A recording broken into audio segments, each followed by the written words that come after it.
ಯತ್ರ ನಾರ್ಯಸ್ತು ಪೂಜ್ಯಂತೆ ರಮಂತೆ ತತ್ರ ದೇವತಃ ಅನ್ನೋ ಸಂಸ್ಕೃತಿ ನಮ್ಮದು. ಅದರಲ್ಲೂ ಇವತ್ತು ಅಂತಾರಾಷ್ಟ್ರೀಯ ಮಹಿಳಾ ದಿನ. ಹೀಗಾಗಿ ಪ್ರಧಾನಿ ಮೋದಿ ತಮ್ಮ ಟ್ವಿಟರ್ ಖಾತೆಯನ್ನ ದೇಶದ ಶ್ರೇಷ್ಠ ಮಹಿಳಾ ಸಾಧಕಿಯರಿಗೆ ನಿರ್ವಹಣೆ ಮಾಡಲು ನೀಡಿದ್ದಾರೆ. ಆ ಮೂಲಕ ಮಹಿಳಾ ದಿನಾಚರಣೆಯ ಮಹತ್ವವನ್ನ ಸಾರಿ ಹೇಳಿದ್ದಾರೆ.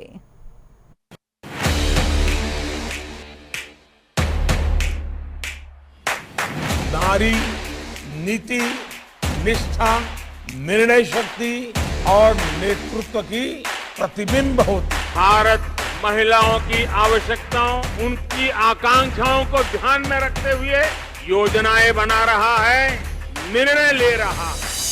ನಾರಿ ಶಕ್ತಿ ಬಗ್ಗೆ ಗುಣಗಾನ ಮಾಡುವ ಪ್ರಧಾನಿ ನರೇಂದ್ರ ಮೋದಿ ಅಂತಾರಾಷ್ಟ್ರೀಯ ಮಹಿಳಾ ದಿನಾಚರಣೆ ಅಂಗವಾಗಿ ತಮ್ಮ ಸಾಮಾಜಿಕ ಮಾಧ್ಯಮ ಖಾತೆಗಳನ್ನ ವಿವಿಧ ಕ್ಷೇತ್ರಗಳಲ್ಲಿ ಸಾಧನೆ ಮಾಡಿರುವ ಮಹಿಳೆಯರಿಗೆ ವಹಿಸಿದ್ದಾರೆ. ಈ ಬಗ್ಗೆ ಪ್ರಧಾನಿ ಮೋದಿ ವಿಡಿಯೋವೊಂದನ್ನು ಹಂಚಿಕೊಂಡಿದ್ದು, ಮಹಿಳಾ ಸಬಲೀಕರಣಕ್ಕೆ ತಮ್ಮ ಸರ್ಕಾರದ ಬದ್ಧತೆ ಹೊಂದಿದೆ ಎಂದು ಸಂದೇಶ ಸಾರಿದ್ದಾರೆ.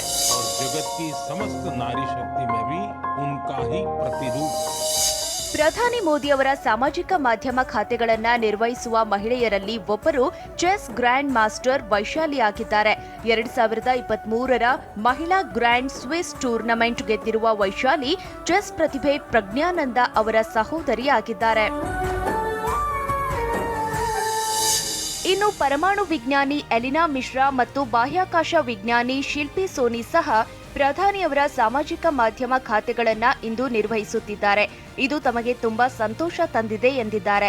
ಇನ್ನು ಬಿಹಾರದ ಮಶ್ರೂಮ್ ಲೇಡಿ ಅಂತಾನೆ ಫೇಮಸ್ ಆಗಿರುವ ಅನಿತಾ ಅವರು ಪ್ರಧಾನಿ ಮೋದಿ ಅವರ ಟ್ವೀಟ್ ಖಾತೆಯನ್ನ ನಿರ್ವಹಿಸಿದ್ದು, ನೂರಾರು ಗ್ರಾಮೀಣ ಮಹಿಳೆಯರಿಗೆ ತಾವು ಕಲ್ಪಿಸಿಕೊಟ್ಟ ಸ್ವಾವಲಂಬನೆ ಬಗ್ಗೆ ಹೆಮ್ಮೆಯಿಂದ ಬರೆದುಕೊಂಡಿದ್ದಾರೆ. ಹಾಗೇನೇ ಫ್ರಾಂಟಿಯರ್ ಮಾರ್ಕೆಟ್ಸ್ನ ಸ್ಥಾಪಕಿ ಮತ್ತು ಸಿಇಒ ಅಜಯ್ತಾ ಶಾ, ವಿಕಲಚೇತನರ ಪಾಲಿನ ಆಶಾಕಿರಣವಾಗಿರುವ ಸೆಂಟರ್ ಫಾರ್ ಯೂನಿವರ್ಸಲ್ ಆಕ್ಸೆಸಿಬಿಲಿಟಿಯ ಸ್ಥಾಪಕರಾದ ಅನಿತಾ ಅಂಜಲಿ ಅಗರ್ವಾಲ್ ಅವರು ಸಹ ತಮ್ಮ ಸಾಧನೆಗೆ ಪ್ರಧಾನಿ ಮೋದಿ ಅವರ ಸಾಮಾಜಿಕ ಖಾತೆಯ ವೇದಿಕೆ ದೊರಕಿದ್ದಕ್ಕೆ ಸಂತಸ ವ್ಯಕ್ತಪಡಿಸಿದ್ದಾರೆ. Bureau report, TV9.